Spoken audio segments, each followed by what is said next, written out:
que nascem, crescem, se reproduzem e morrem. Para conseguir energia e viver, crescer saudável, as plantas precisam de sais minerais dissolvidos em água, precisa de luz e calor do sol. Quando as plantas produzem, os vegetais liberam oxigênio para o ambiente, né? Quando ela produz os alimentos, que as plantas elas são seres vivos que elas produzem os seus próprios alimentos. Então elas liberam oxigênio para o ambiente. Os vegetais, gente, as plantas de uma forma geral, elas crescem de forma diferente. Umas crescem mais rápido, outras crescem mais lento.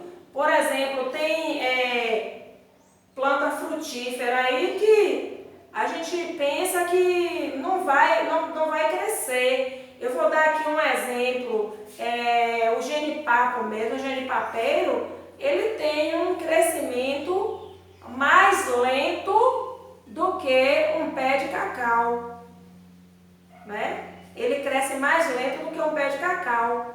São árvores assim, eu estou comparando porque são árvores de pequeno porte, né? São duas árvores de pequeno porte, mas é um exemplo que eu estou dando. E também tem plantas, até plantas ornamentais mesmo, que umas crescem bem mais rápido, outras crescem mais lento. Então existe diferença no crescimento. As plantas, elas se apresentam na natureza, gente, em diferentes formas e diferentes tamanhos, mesmo quando elas são adultas. Tem plantas que são terrestres, não é? Elas vivem o tempo todo na terra. Tem plantas que são aquáticas, né? Elas sobrevivem na água. Atualmente, nós não podemos mais ter plantas aquáticas em casa. Eu me lembro que quando eu era criança, minha mãe tinha uma planta chamada, eu não sei como chama nos outros estados, mas aqui no estado da Bahia nós conhecemos como jiboia. É uma coisa linda. Se colocava em um vaso com água e ela tinha aquela raiz e ela ficava parecendo uma...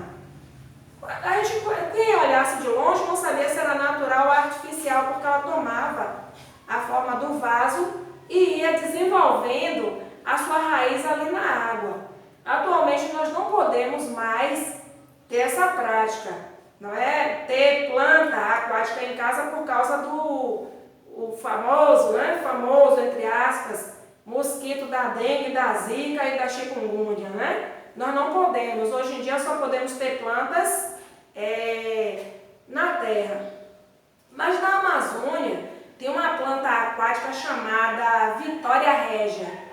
Ela é uma planta que vive no rio e dizem que dá uma pessoa, né, em pé em cima dessa planta. Então ela é 100% aquática, né? Mas voltando ao caso da jiboia, né? Se você pegasse essa planta, tirasse da água e colocasse na terra, ela não sobrevivia, ela morria, porque ela era uma planta realmente aquática. Tem as plantas também aéreas. Mas como assim, professora? Planta aérea? Aqui em Salvador tem lugares que você passa, você vê aquelas plantas, e até você viajando mesmo, né, por essas estradas aí no interior, a gente vê aquelas plantas saindo das pedras, né, lá no alto da pedra. Então, ali será que tem terra fértil? Não, né? São plantas que elas estão, a sobrevivência dela é viver de forma suspensa. São plantas aéreas. E tem plantas também consideradas aéreas que elas vivem sobre as outras.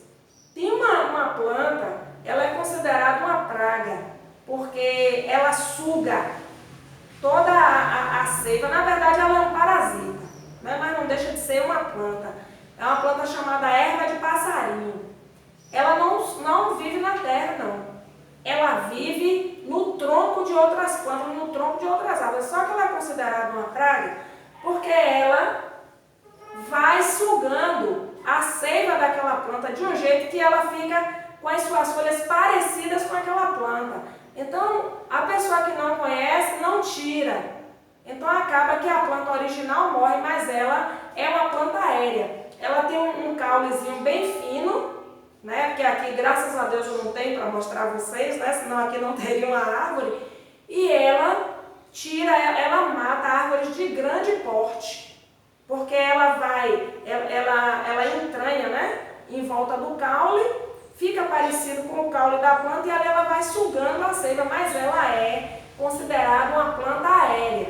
Chama de erva de passarinho, só que é uma planta chamada de parasita, né? Na verdade, essas plantas que vivem sobre as outras são chamadas de parasita, só que essa aí, ela mata a árvore original.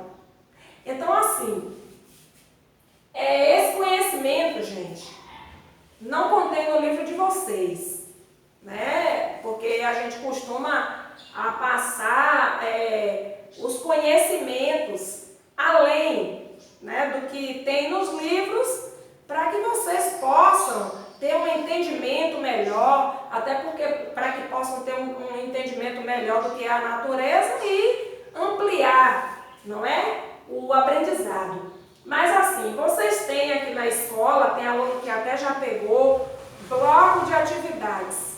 Neste bloco de atividades consta a atividade de ciências acerca desse tema e também as páginas do livro que vocês vão estar fazendo, lendo e fazendo atividade. A gente coloca desde a leitura até a atividade escrita, porque, gente, a leitura é uma atividade de grande importância. Ou melhor, é indispensável. Porque se você não pega o livro para ler, você não vai ter, o conhecimento ampliado.